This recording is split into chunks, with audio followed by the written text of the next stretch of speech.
Welcome to the Breakfast Leadership Show, where we interview global thought leaders on business, leadership, and life. Here's your host, keynote speaker, best-selling author, and chief burnout officer of the Breakfast Leadership Network, Michael Levitt.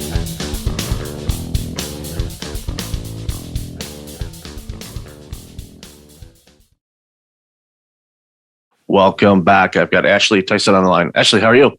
I'm fantastic. Thanks for having me on today, Michael. Thank you. And I'm really looking forward to this conversation because it's something that I think a lot of people that are looking to make an impact in the lives of others in our communities, don't necessarily pay a lot of attention or know a lot about what we're going to talk about today. So why don't you share a little bit about you and the work you do, and we'll dive right in. Thanks, Michael. So I like to call myself a reformed attorney. I've practiced law for 22 years, going on 22 years now. And through that, I've done a bunch of different stuff. I work for a big firm. After the big firm sufficiently sucked my soul, I started an impact investing company myself. And I went in-house with a commercial real estate sponsor and tenant in common syndicator. And so we built a bunch of shopping centers kind of across the United States and syndicated those out through 1031 exchanges. When the commercial real estate market went to the pot in 2008, 2009, I doubled back into law and built an M&A firm that focused on providing, Wall Street level sophistication for Main Street level transactions. So we developed a system where we could do, sophisticated M&A transactions for folks, but do it at a fraction of the cost. And we're able to help folks that wanted to sell their businesses be able to get that done and get protected on the sale of that business, but to do so at a smaller cost. And we did that through a document generation software. So I sold that firm in 2017 so I could help business owners put more of their hard-earned money in their pocket, because it's not what you make, it's what you keep. And that led me to a CLE in 2018 where I heard about this guy talking about the Tax Cut and Jobs Act. And he said, oh, by the way, there's 3 pages of legislation in there that created these things called Opportunity Zones. And he gave a real brief synopsis of it. And my ears perked up and I was like, hey, I ran him down in the hall afterwards. I was like, that sounds like 1031 and private equity got married. And he's like, that's exactly right. And I said, all right, I'm in. So I went in and I started taking down domains, and one of which was ozpros.com. And that led to a ton of inbound traffic of people who were trying to do Opportunity Zone deals. A conversation with Jimmy Atkinson, who's host of the Opportunity Zones podcast, led to, hey, let's start the legal Zoom for Opportunity Zones. And I said, well, I just happen to have this software product that I developed that we could repurpose for Opportunity Zones, and we could bring Wall Street level sophistication to Main Street America so that we can vest the backbone of American economy, which are the day-to-day entrepreneurs, with one of the most powerful tax tools ever created by the legislature. And so that's been our passion at OZ Pros, is to democratize access to Opportunity Zones. And we started with, kind of the legal Zoom product.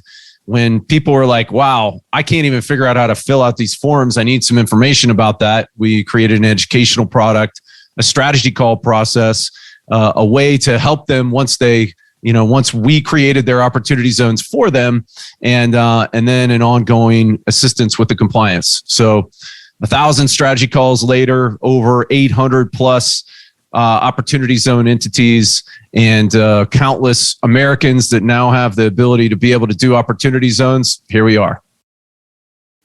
It's an amazing story, and one of the things that jumped out at me, there was a lot, but one in particular was... Sorry, that's a long history, sordid history. But you got it in a few minutes, so it's great. But one of the things you said was Wall Street to Main Street type of thing, and you mentioned that twice. It's funny when you have... you're familiar with Start With Why from Simon Sinek, and absolutely Steve Olsher, a good buddy of mine, wrote a book called What Is Your What? That those 2 things right there is part of what you've done. So you did this. Okay, I want to bring Wall Street level to Main Street, and then you got to do it again in something different, but without similar. But without completely going with a new tool bag. That's something that I found in my career, because I've done a lot of different things, is there are certain tools that just work. And you're like, okay, you bring them along, and in this opportunity, and it was great that you were paying attention, because a lot of times in seminars and webinars, all of us, doesn't matter how engaged we're in the talk, sometimes we might go. So it's funny is that there were like 250 lawyers in this room, and it was right after lunch, and this guy had kind of a monotone, and so it was everybody else in the room was asleep, and I was like, as I was listening, I was kind of like perked up, and I was like, how is everybody not like on in this? And so, yeah, to your point, it pays to be engaged, because you never know when you're going to get that lighting, that creative kick that's going to spark a new concept or an idea that's going to result in, literally changing your life. It changed my life. Since 2018, I've done nothing but opportunity zones. And that's the great thing, which again creates opportunities for others. It just has this amazing ripple effect. So for our audience that are, just started listening right now, maybe they were asleep when they hit play, and all of a sudden comes in and they're hearing the word opportunity zone. They may not know what that means. So could you share a definition or your definition of it? Because I'm guessing your definition is probably better than Wikipedia's. So I'd love to hear yours. So they were created by the Tax Cut Jobs Act of 2017, and they were done so to allow the governors. So each governor of every state got to designate up to 25% of their low-income census tracts as opportunity zones that allow investors who have either a long-term or a short-term capital gain to be able to make an investment into a fund. And then when they do that, they're able to defer their taxes for roughly 5 years. Right now, it's 5 years up till 2026. And then when their fund investment turns 10 years old, they're able to not pay any capital gains in the form of a step up in basis to fair market value. Not only eliminates capital gains, but it also eliminates depreciation recapture. So this incredibly powerful tax tool was structured in order to incentivize folks to either do real estate deals in these zones or to move operating businesses into the zones. That's why I said it's like private equity and 1031 got married, because it's not just for real estate, it's for active operating businesses as well. And so what it did was, number one, it got the attention of private capital. Number two, it got them off the sidelines with some deadlines that it had inside the program itself. And then number three, and this has been the first time that this has happened in any of these kind of legislative created tax incentives, is that it got private capital to be patient, because you got to keep your money in for 10 years. So now all of a sudden people are twisting their thought. They're like, okay, how can I hold something for 10 years as opposed to, okay, how can I cycle something as fast as possible? And so what that's resulted in is a massive amount of interest in these zones that have heretofore not had interest. And so it's been, and there's some surveys out about, kind of how much money's gone in. Estimates right now are around $75 billion of private capital that's gone into the opportunity zones. It's actually raised house prices in the zones as compared to other ones. And it's estimated that it's going to assist helping alleviate property by up to 11% in these areas. And that's just what we have right now. And we're just getting rolling with the program.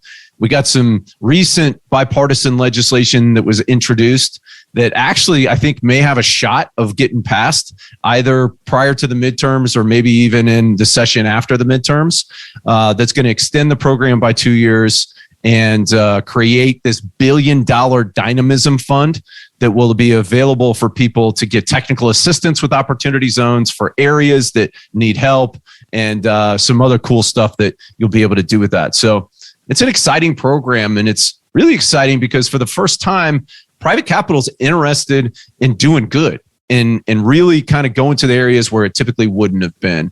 And that's been the kind of coolest part about my job, is that it's allowed for all of these stories about impact. I get to hear them every day, and it's really neat. Well, the fact of deferred capital gains is something that a lot of people, that especially the way the markets have performed, maybe not this week, but in previous years, excluding the March 2020 dip, and then of course from there, it's like, oh, okay, let's get back to business. And a lot of people have been sitting on some capital gains, and they're going, okay, well, I don't want to give all of it back to the government taxes. What do I do? Correct. And, so they look at different alternatives. Okay, what do I do on this? But in this type of situation, number one, you're putting something in, and yes, it's a long-term investment, but every portfolio, and again, this is not investment advice, this is information only. But I would say that in my purview, having long-term investments is a good idea for the long term. If you want to day trade and do other stuff, that's great. Go ahead. But ultimately, for people that have done really well and they're sitting on these gains, a great way to minimize your tax situation on that, but also make a gigantic impact in communities that have been, quite frankly, struggling for a long time is an amazing opportunity.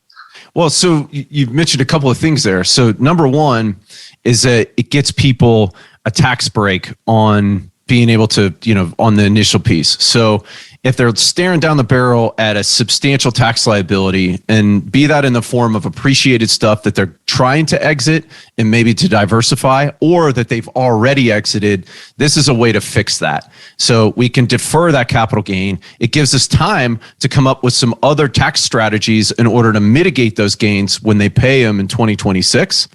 And then it allows for us to diversify their portfolio, to your point, right? To either get exposure to real estate or to, to operating businesses. And then the key piece is that it allows for tax-free compound interest. So compound interest is the seventh wonder of the world. Tax-free compound interest is the eighth wonder of the world. And that's what the Opportunity Zone program creates, is that it creates a place where you can literally create generational wealth in the form of tax-free compound interest that you're ultimately going to get on the backside of this with no taxes. It's also kind of a cool play for folks looking relative to their overall estate, that if they're anywhere in the $10 million range, they need to be concerned about that, that estate minimum, right, of what you can, what your lifetime exemption amount is. That amount's coming down in 2026. It's unclear about what that amount's going to be, but people need to be looking at that. And the cool thing about Opportunity Zones is it's the initial amount that you put in that goes against your lifetime exemption amount, not what it grows to. And so it basically becomes a de facto irrevocable trust because it gets it out of your estate at the amount that you put it in. And so all of these things combined make it an extremely powerful tool in the quiver of a investor, business owner, real estate investor. And so it becomes a really powerful tool for a lot of different folks. And that's one of the reasons why we've been as busy as we have. So share one of those stories. You mentioned a couple of minutes ago, you get stories all the time of the impact that these opportunity zones have created. So share one of those or a couple of those, because I want people to hear what their money could do, not just making them money and with investment and interest and all that kind of stuff. I'd love to hear some of the stories. So we've got one of the coolest ones is that I think is kind of this centering around food. So we've got a group that they're actually buying real estate in areas that kind of have a food desert, and they're doing vertical farms, whether those are indoor or whether those are outdoor. One group's actually doing container farms, and then they've got kind of the produce stand that's right there as well. And so they're putting people to work on the farm. They're actually able to sell the produce in order to kind of create a food desert or to ameliorate a food desert situation. And so I love that story, and it's really flexible, and it's really you could do that in an urban environment, you could do that in a rural environment, and both of them need it. I got another group that's in Alabama where they're taking this kind of failed development on a lake, and they're turning it into an autism community. And so they're making it so that they can bring autistic folks in. They can provide a place where they can get the services they need. But then on top of that, they've got kind of an agricultural bent there. They've got a separate farm where they put these folks to work, and they create this, inner working relationship where, all things are working together relative to providing a much needed resource in the form of the agricultural products that they're doing, and then also serving the needs of the autistic folks that are coming into the community that they're building.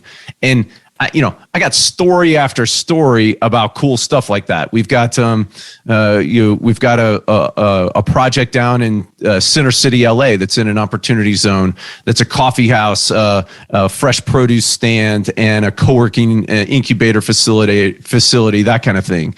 And it's just really neat how literally they just keep coming out. Subject matter, that kind of thing. It's amazing how creative people are relative to how they're utilizing this program, and they're bringing people and resources together in order to help, increase the value of people's lives. It's neat.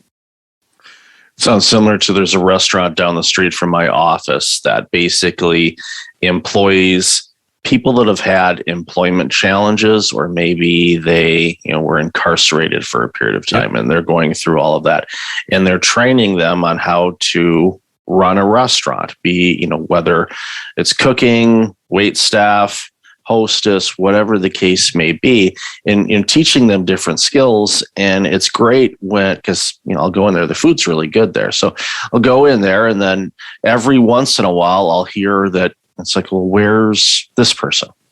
Because I personally try to make it a point, if it's a place that I'm going to frequent from time to time, I like to know the name of the staff, just because they see me all the time. And it's like, it's being a human being. They're not yes, they're serving me, but they're not my servant. Exactly. It's like they're a human being that's helping me, and I'm helping them by paying for their services and all of that. So I was like, where'd this person go? Oh, they just took a job at this restaurant. I'm like, okay, that's when I know that this is an amazing thing, because you guys are helping people, giving them a hand up, and like, here's what you need to do. And that's the thing with these opportunity zones. It's creating jobs. It's creating opportunities. It's improving the neighborhoods. Like you mentioned earlier, the housing prices in a depressed area all of a sudden are increasing. Guess what happens? And people have money. The neighborhood turns around. I've seen areas that have been really run down turn around. And it's an amazing thing, and especially when you see the people that are living in the neighborhood that stuck it out, and then things turned around and they were able to invest in their home and take advantage of it, clean up their yards and all of that. And all of a sudden you see this vibrant neighborhood, and it's not hard to do, but it's really hard to do. And that's why I love, the Opportunity Zone and bipartisan support. Who would have thought? How about that? Right now, of all things, right? Yeah. And that's kind of the cool thing about it, is so not only has it become kind of a rallying point, something, because I don't care whether you're Democrat, Republican, or whatever, you can agree that doing good in underinvested areas is a really good result. And so regardless of who took credit for it when it came through or whatever, right, we can agree that that's a good result. And so thankfully, we do have bipartisan support. The other really interesting piece about this is that inside the communities themselves, it has resulted in almost like a fulcrum.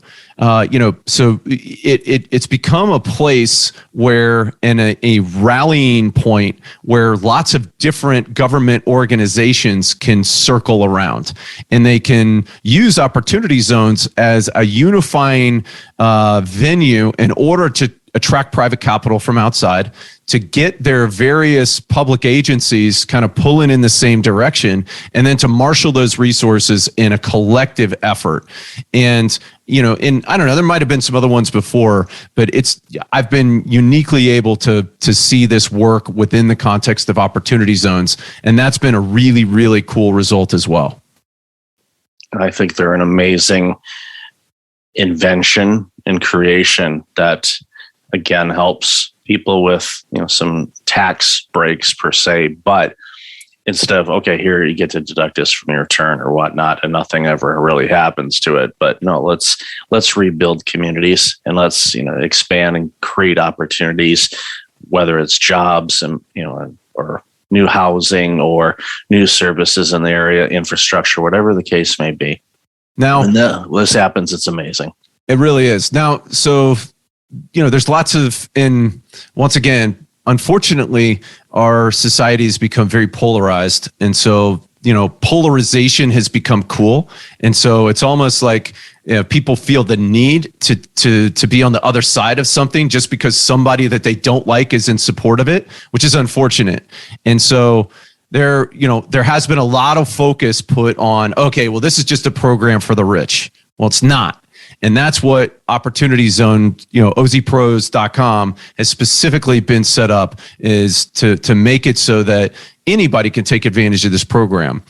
We also heard stories about some of the, the stuff that, the developments that were going to happen anyhow that are happening now as Opportunity Zone deals. Well, that's going to happen, right?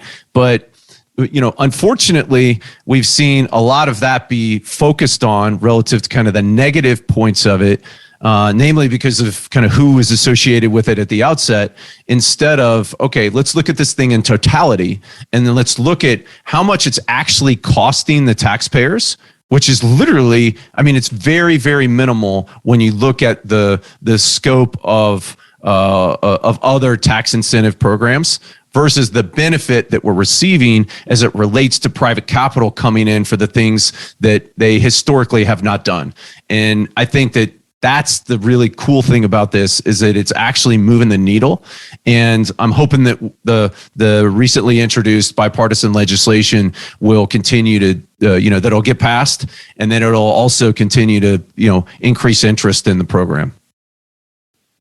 I know it definitely will. So, Ashley, I've loved this conversation. I love the work you're doing. Where can people find out more about you and get some more information about these opportunities? Yeah, ozpros.com. So we've got a specific webinar based upon kind of what you're interested in. We've got webinars that are available there. If you go to ozpros.com/podcast, you actually could get a discount on all of our products. So we have strategy calls for somebody that's interested in learning. I think that's the fastest and cheapest way to kind of get your questions answered and see if you've got an Opportunity Zone deal that'll work. We've also got educational products. We've got an online community of about 270 people plus that is inside of our OzWorks group, and people could go to ozworksgroup.com and explore that. And then we've also got a compliance bootcamp, which is basically, it's a weekly call where we answer people's questions and we kind of go through challenges and other ideas for folks relative to them executing on their Opportunity Zone strategies. And all of that's available at the ozpros.com website. And if you go to ozpros.com/podcast, you can grab a discount. And I'd love to talk to any of your listeners on a strategy call, and and see if we can't help them execute, because that's what we do. We help people do Opportunity Zones on their dreams about creating generational wealth and doing good at the same time. That's awesome. I'll definitely have that information in the show notes. So, loved our conversation today. Thank you again, and thank you for paying attention during that seminar that one day, because I think it's mind-boggling, by you just spending a little bit of time and doing the work that you're doing, how much it's impacting so many lives. So thank you so much for your time again today. Thank you, Michael. It's a pleasure being on. Thanks for listening to the Breakfast Leadership Show, part of the Breakfast Leadership Network. Visit breakfastleadership.com for tips on empowering your business and your life.